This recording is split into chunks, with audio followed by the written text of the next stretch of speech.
నమస్కారం friends, welcome back.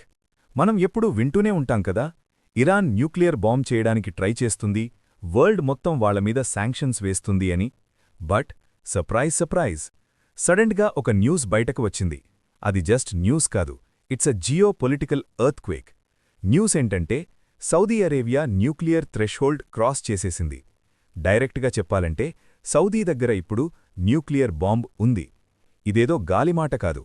Iran Revolutionary Guard top commander Hossein Kanani చేసిన claim ఇది. ఒక్కసారి ఆలోచించండి, న్యూక్లియర్ బాంబ్ అనేది అమెజాన్లో ఆర్డర్ చేస్తే ఇంటికి డెలివరీ అవ్వదు కదా, దీన్ని ఎవరో ఒకరు అమ్మి ఉండాలి. సో ఈరోజు మనం ఈ న్యూక్లియర్ మిస్టరీని సాల్వ్ చేద్దాం. ఇంక లేట్ చేయకుండా let's deep dive. First suspect ఎవరు? ఆబ్వియస్లీ మన నేబర్ పాకిస్తాన్. వాళ్ల ఎకానమీ సంగతి మీకు తెలిసిందే, ఎప్పుడూ బెగ్గింగ్ బౌల్ మోడ్లోనే ఉంటారు. ఇంటెలిజెన్స్ రిపోర్ట్స్ ప్రకారం 70s ఇంకా 80sలో పాకిస్తాన్ ఇస్లామిక్ బాంబ్ తయారు చేసుకోవడానికి సౌదీనే ఫుల్ ఫండింగ్ ఇచ్చింది. ఇప్పుడు పాకిస్తాన్ సిచ్యువేషన్ ఫ్రీ ఫాల్లో ఉంది. IMF దగ్గర అప్పు కోసం వెయిటింగ్. సో సౌదీ తన పాత బాకీ అంటే ఓల్డ్ డ్యూస్ సెటిల్ చేసుకుని ఉంటుంది. సౌదీ దగ్గర మనీ ఉంది, పాకిస్తాన్ దగ్గర టెక్నాలజీ ఉంది. Deal done. Already Pakistan scientist AQ ఖాన్కి సీక్రెట్స్ అమ్మే హిస్టరీ ఎలాగో ఉంది. సో సౌదీకి బాంబ్ అమ్మడం వాళ్లకి జస్ట్ ఒక ఇన్సూరెన్స్ పాలసీ లాంటి బిజినెస్ అయిపోయింది. కానీ వెయిట్, పిక్చర్లో చైనా కూడా ఉంది. చైనాకి సౌదీ ఆయిల్ కావాలి, ఇంకా సౌదీకి ప్రొటెక్షన్ కావాలి. చైనా రీసెంట్గా సౌదీకి బెలిస్టిక్ మిసైల్స్ అమ్మింది.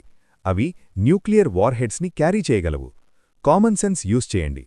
ఇంత పెద్ద మిసైల్స్ ఎవరూ దీవాలీ క్రాకర్స్ కాల్చడానికి కొనరు కదా.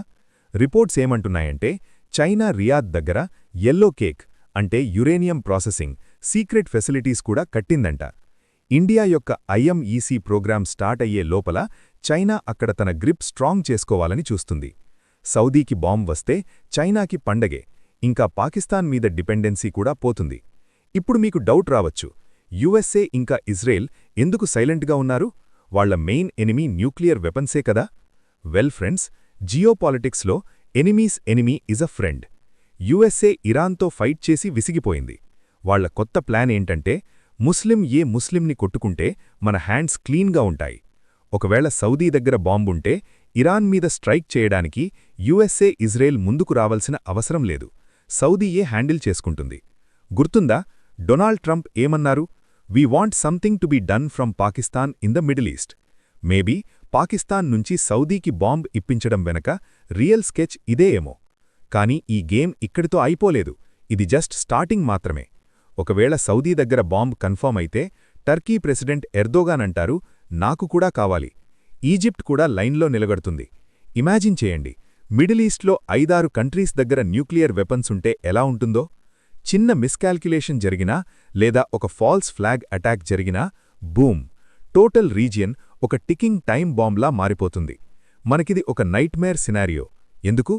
అక్కడ వార్ వస్తే crude oil prices sky rocket అవుతాయి. మన దగ్గర పెట్రోల్ రేట్ 300 రూపీస్ క్రాస్ అయిపోతుంది. మన ఎకానమీ షేక్ అయిపోతుంది.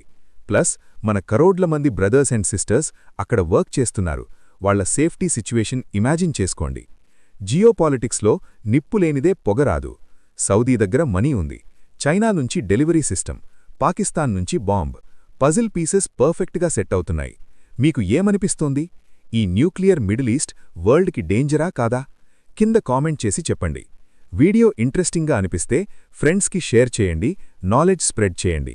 జై హింద్.